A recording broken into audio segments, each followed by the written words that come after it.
لیکن نہ تو وہ بلاغت کے اندر، نہ اپنے میسج کی گہرائی کے اندر، اور نہ اس کے جو عوام کے اوپر اثرات ہیں اس میں اس کتاب کا مقابلہ نہیں ہو سکتا۔ اس کا اسلوب ہی اتنا نرالا ہے، اس کتاب کا جو کانفیڈنس ہے وہ اتنا غیر معمولی ہے کہ کسی اعتبار سے بھی کوئی انسان اس طریقے سے گفتگو کر ہی نہیں سکتا۔ عام لوگوں کو تو بعض اوقات ایک بے ڈھنگا سا انداز لگتا ہے کہ جی یہ کیا، اچانک یہ بات ہوئی پھر یہ بات ہوگی، لیکن قرآن میں ایک پورا ربط ہے، وہ اس کے اپنے سٹائل میں گفتگو ہوتی ہے، اور قرآن کا سٹائل خطبے کا سٹائل ہے۔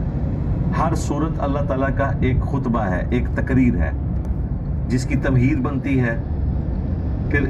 کریٹیکل مضامین ڈسکس ہوتے ہیں، اس میں مثالیں بھی دی جاتی ہیں،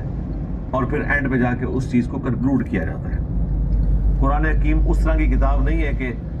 جو عام کتاب لکھی جاتی ہے جس میں پہلے آتھر نے اپنا تعارف کروایا ہوتا ہے اور پھر اس کے بعد ونس اپان اے ٹائم سے شروع ہوتا ہے اور اس کی کوئی کنکلوژن ہوتی ہے۔ یہ سٹائل قرآن کا نہیں ہے، غیر معمولی سٹائل ہے، اور اسی سٹائل کی وجہ سے قرآن کتاب ہدایت ہے کہ آپ کہیں سے بھی کھول کر پڑھنا شروع کر دیں، آپ کو اس کے کانٹیکسٹ کا پتہ ہونا کوئی ضروری نہیں ہے، وہ بات خود آپ کو اپیل کر رہی ہوگی۔ چند ایک ایسے مسائل جن میں آپ کو کوئی بات سمجھنے کے لیے کہ یہ بات اس طرح کیوں آئی، کوئی کراس ریفرنس کی ضرورت پڑے، وہ ایک الگ بات، ادروائز اوورآل آپ کہیں سے کھول کر قرآن پڑھیں تو سراپا ہدایت ہی آپ کو نظر آئے گا۔ اس سے پچھلی صورت پڑھی ہو یا نہ پڑھی ہو اس کا اس کی سمجھ سے کوئی تعلق نہیں ہے، لیکن انسانوں کی لکھی اگر آپ کوئی چیپٹر چھوڑ دیتے ہیں تو آپ کو پرابلم کھڑی ہو جاتی ہے، ہر چیز کو لنک کرنا پڑ جاتا ہے۔ یہاں نہیں ہے، آپ سورہ اخلاص پڑھیں، بالکل قرآن کے اینڈ پہ ہے نا مصحف کی ترتیب میں، اس کا کوئی لینا دینا نہیں اس سے کہ آپ نے پیچھے سارا قرآن پڑھا ہوا ہے کہ نہیں۔ خدا کی ڈیفینیشن ہے، پرفیکٹ ہے۔ سورۃ الفاتحہ پڑھیں، پرفیکشن ہے۔ سورۃ البقرہ پڑھیں، پھر سورتوں کے اندر بھی کہیں سے آپ شروع کر دیں، سراپا ہدایت ہے۔ پھر اس کتاب کا جو پیشن ہے نا، گفتگو کرنے کا جو سٹائل ہے، اور اس میں جو اعتماد ہے، کانفیڈنس، وہ اتنا غیر معمولی ہے کہ جو بندہ بھی پڑھتا ہے نا وہ ایک دفعہ ہل جاتا ہے۔ آپ نان مسلمز کی سٹوریز دیکھیں نا جو اسلام لانے کی،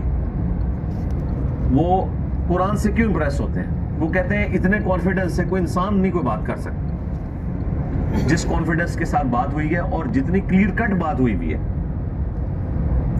اور پھر اس پر معجزہ یہ کہ جو اس کتاب کے ماننے والے ہیں ان میں کتاب سے متعلق کوئی دوسری رائے نہیں ہے، تفسیر میں کوئی ڈنڈی مارے تو مارے، وہ بھی اے آئی پکڑ لے گی کہ یہ مطلب نہیں ہے، ڈکشنری بھی بتا دے گی آپ کو،